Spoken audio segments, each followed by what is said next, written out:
152. This was sweet to trust in Jesus. Song number 152 ng ating pong mga Baptist favorites. Palagyan niyo na po. Say it out, amen. Okay, dyan po kayo lahat. Amen. Okay, ano po? First verse, say, It's so sweet to trust in Jesus, just to drink and at His word, just to rest upon His promise, just to know the sake of the Lord. Jesus, Jesus, how I trust Him, how I prove Him o'er and o'er. Jesus, Jesus, precious Jesus, oh, for grace to trust Him more. How sweet to trust in Jesus, just to trust His cleansing blood, just in simple faith to plunge me in the healing cleansing blood. Jesus, Jesus, how I trust Him, how I prove Him more and more. Jesus, Jesus, precious Jesus, oh, for grace to trust Him more. Yes, it's sweet to trust in Jesus, just from sin and self to cease, just from Jesus simply taking life and rest and joy and peace.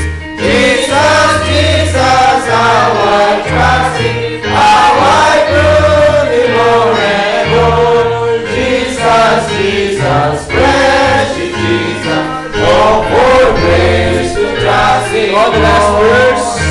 I'm so glad I learned to trust Thee, precious Jesus, Savior, friend. And I know that Thou art with me, will be with me to the end.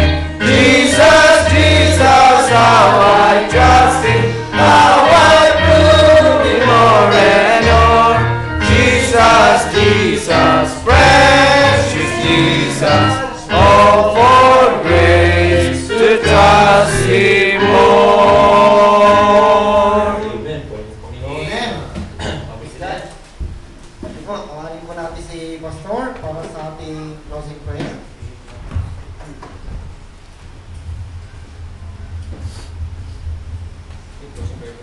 Panginoon, salamat po sa gabing ito. Salamat sa tagumpay na naman binigay mo sa buong gabing ito, buong araw na ito. Salamat sa willingness na binigay mo sa bawat isa sa amin na suportahan, Panginoon, ang buong araw na pagbubulay-bulay ng salita ng Diyos. Lord, alam ko hindi naging walang kapuluan ang mga pagtuturo ng mga teachers namin sa buong araw na ito.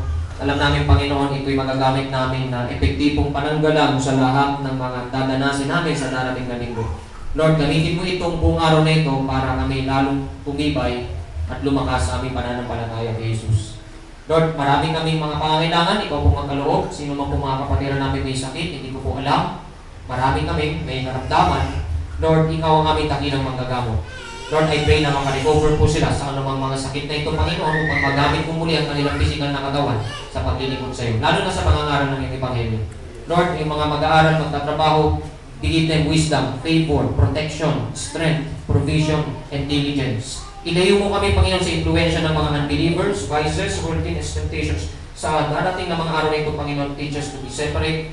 At Panginoon, dalangin mo rin, O Lord, na yung mga trials makayanan namin by faith in our Lord Jesus Christ. I pray also, Lord, ang aming soul winning, ang aming Bible school, ang aming mga visitation Bible study, lahat ng pagpapagal namin, Panginoon, ito hindi maging walang kapuluhan, kundi magbunga ang mga pagpapagal na ito. Muli, idako mo kami next Sunday, magkaroon kami ng maraming mga visitors. Lord, ingatan mo aking mga kapatid sa Panginoon, sa kanilang pag-uwi sa gabing ito. Malayo ang ipayanin ng iba, Panginoon, iba maglalakad, Lord.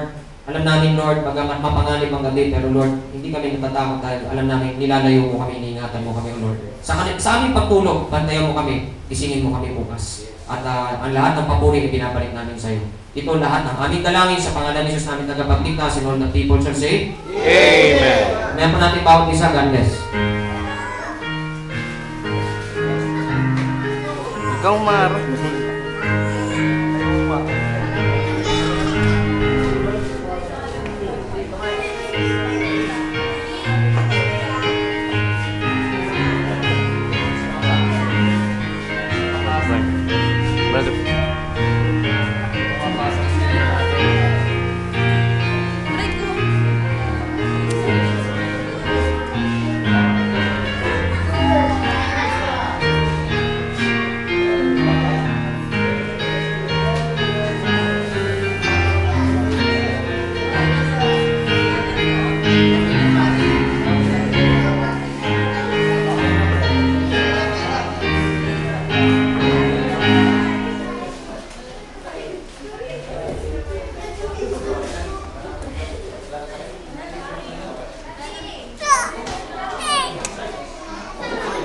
Doon ka, para makikita.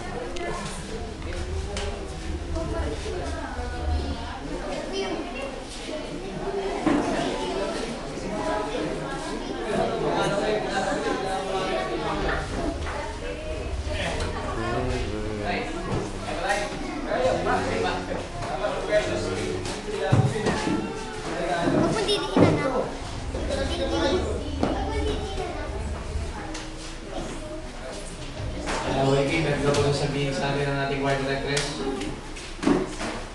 Wala po tayo sa